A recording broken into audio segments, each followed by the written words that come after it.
This video is brought to you by our supporters on Patreon. Should cyclists follow the rules of the road? Of course, the rules of the road apply to everyone, but we all know that's not really true. The idea of the rules of the road that are strictly followed or enforced is a fiction. Any place we've driven, speed limits are treated as minimums. Actually following the speed limit on a highway will get you passed by almost everyone, and you'll be seen as a bit of a weirdo who doesn't understand the unwritten norms of driving. Sit at a stop sign and you'll find that almost all drivers roll through when possible. Half the population admits to sending text messages while driving. Given all of this, it feels more than a little weird that there's so much scrutiny over cyclists in the rules of the road. But whether we like it or not, the streets of most cities aren't as safe as they should be for those of us on two wheels.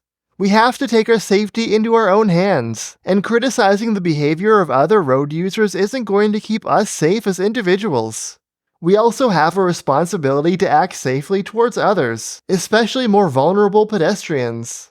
Not only is it the right thing to do based on safety, but unpleasant experiences with cyclists can stand out in people's minds and make them less favorable to supporting bike infrastructure.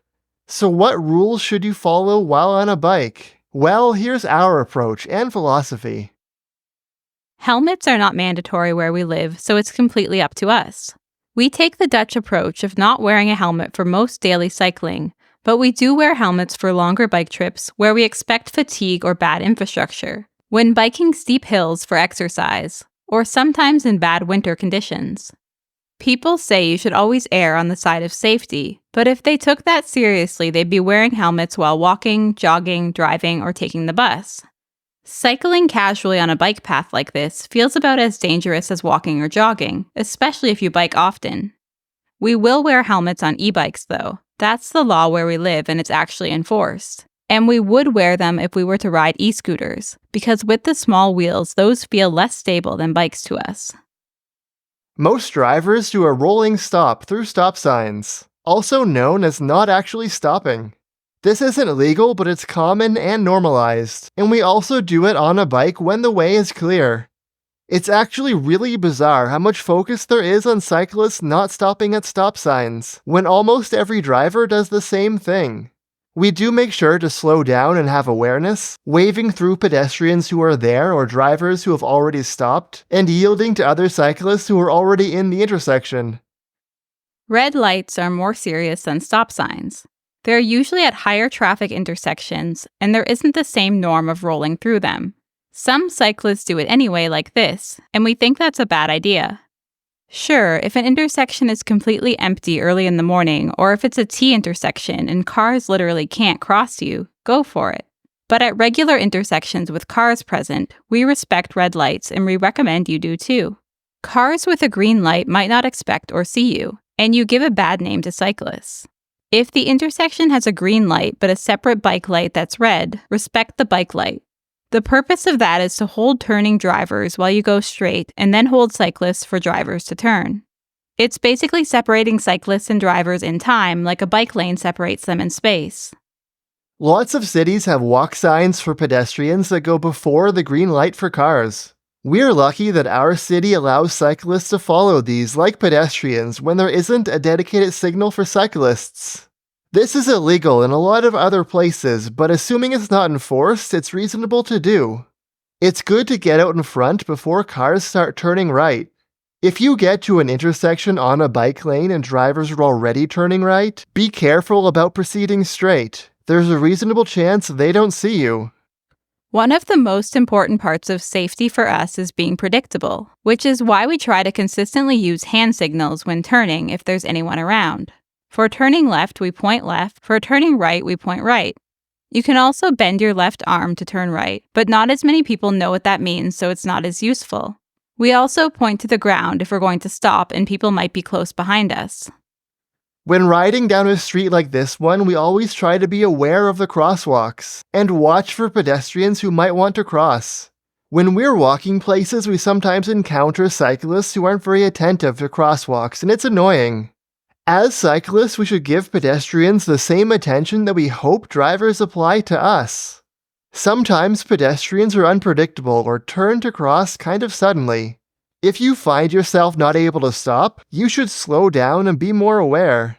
Have the mindset that you are going to take responsibility for not hitting people with your bike. Riding on the sidewalk is illegal where we live, but we do it anyway when the alternative is riding in fast or heavy traffic with no bike lane. This doesn't happen in the central city very much, but it's common in the suburbs. There aren't usually many pedestrians, but when we encounter them, we'll usually stop and get off to pass instead of trying to squeeze by, as suburban sidewalks are usually pretty narrow. Multi-use pathways are shared spaces, which means being extra attentive to pedestrians. If it's not busy, you might not change very much about your riding. But if it is busy, you should probably go slower than you want, and be on the lookout for potential movement from pedestrians. You should take responsibility for not hitting or scaring pedestrians in the same way that you'd hope drivers would take to not hitting cyclists.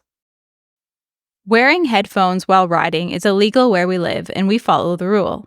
We like to keep our ears open when cycling in a more urban environment in particular. It's how we hear other cyclists passing with, "on your left," and it's how we keep general situational awareness about nearby cars, which is one of the reasons we're comfortable rolling through stop signs.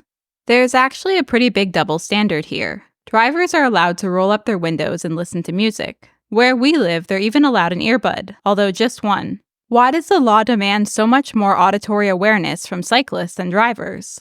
While frustrating, this doesn't change the fact that we find it useful to have our ears open most of the time. You can also get bone conduction headphones that go outside of your ear and shouldn't block out traffic noise as much. We've never tried these, but they could be a good compromise if you're hoping for a podcast while riding.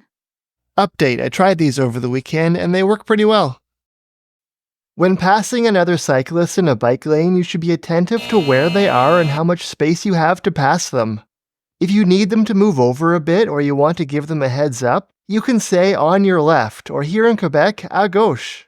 Ringing your bell is also a common way to signal passing, but be aware that some people don't know what it means or they get startled. Most places require bike lights at night, usually white on the front and red on the back. This is 100% sensible and you should follow it, with special attention to winter when the days get shorter. Seeing a cyclist without any lights at night is baffling to us. So that's how we bike, or at least the standards we try our best to live up to. Your approach can be different based on the laws where you live and what you're comfortable with. Our basic philosophy to safety is less about helmets, stop signs, and a rigid focus on the rules of the road, and more about these 3 principles. 1. Be predictable to drivers. 2. Be aware of your surroundings. And 3. Be attentive to pedestrians. Thanks for watching through to the end of the video. Don't forget to bike safely and subscribe. And a special thanks to our supporters on Patreon.